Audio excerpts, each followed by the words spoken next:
Hi, my name's Chris Lockwood, and today I'm going to be talking about my sensors and sensing project. So the first thing we're going to talk about is what we were investigating when we went out in the field. So we were looking at the hydrological and chemical structure of a section of the tidal Ross River system.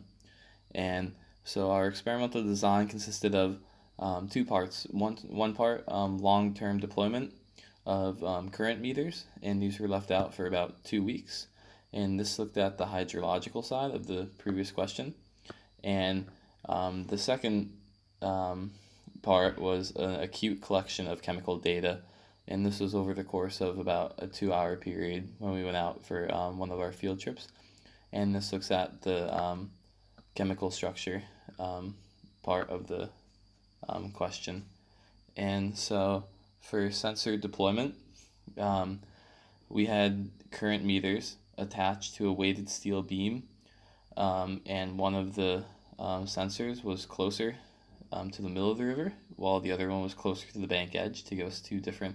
There was about a little more than the meter distance between them, so it gives us an opportunity to see the difference based on the closer you are to the middle of the river, how the speed varies.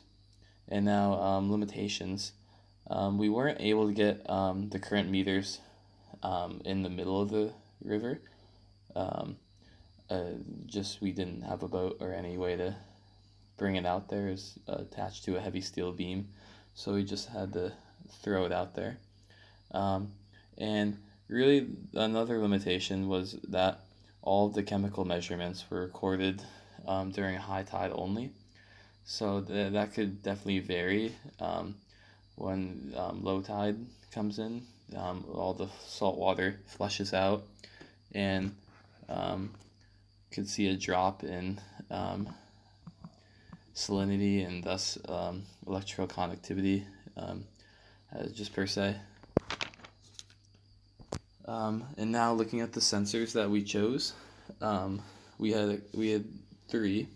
The first one was the Hydrolab Qantas handheld sensor, and this one took care of most of the chemical measurements. And this is really a great sensor. It's a handheld one. It can measure up to 10 parameters simultaneously and very quickly. And it's very cost optimized, and it's just easy to use overall and record the data. So it's a very convenient sensor. The next one was the LI-192 underwater quantum sensor, and this one measured lux. And it's interesting. It contains a precision optical filter to block light greater than 700 nanometers, and this is critical for taking measurements in a water column to get rid of that excess light. We don't really want that. It's not PAR, photosynthetically active radiation, so it can't be used by any marine animals and whatnot, and plants.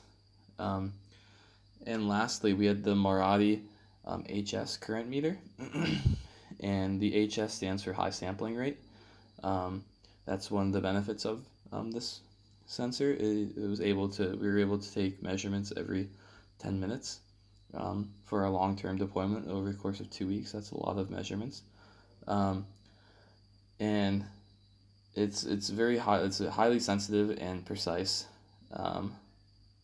piece of equipment, and it also has a very efficient power supply, which allows for a long-term deployment of up to 6 months if necessary.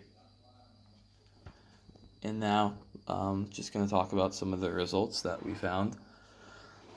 There's a very strong positive correlation between lux and dissolved oxygen percentage, and this is possibly due to actually the phytoplankton densities in microenvironments with higher dissolved oxygen percentage.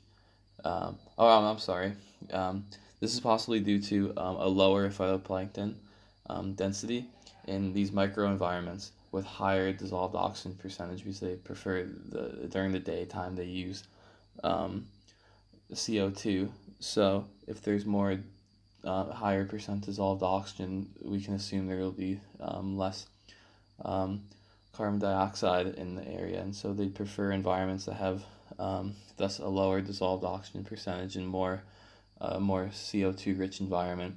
So a lower density of these phytoplankton would lead to a lower turbidity in the water, because they can influence how deep light penetrates to the water column, and thus leading to a higher lux in these areas. So we thought that was very interesting. And another thing that we found was that average water speed was higher with the current meter farthest from the bank, and the one closest to the bank obviously had a lower average water speed, and over the course of the 2-week long-term deployment. And this is due to most likely just basic river hydrodynamics, where velocity of river water tends to increase as you get towards the middle of the river, and this is due to a reduction of the frictional effect of the water passing over shallower banks and whatnot. And lastly, I'm just going to talk about some more limitations. We only had, when we went out and collected the chemical data, we only gathered 5 total data points for each chemical parameter and lux parameter. And that's really not a lot, and you really need a lot more data points if you were gonna publish your actual scientific paper or make any conclusive remarks about anything that you found. And lastly, I'd like to, if I were to do this experiment again, deploy the current meters at different spots in the river, as the shape of the river and the bathymetry of the river can really affect velocity in different areas of the river, environments of the river. So just maybe have a couple deployments in different areas to see the local effects and how it kind of changes up the river. Thank you.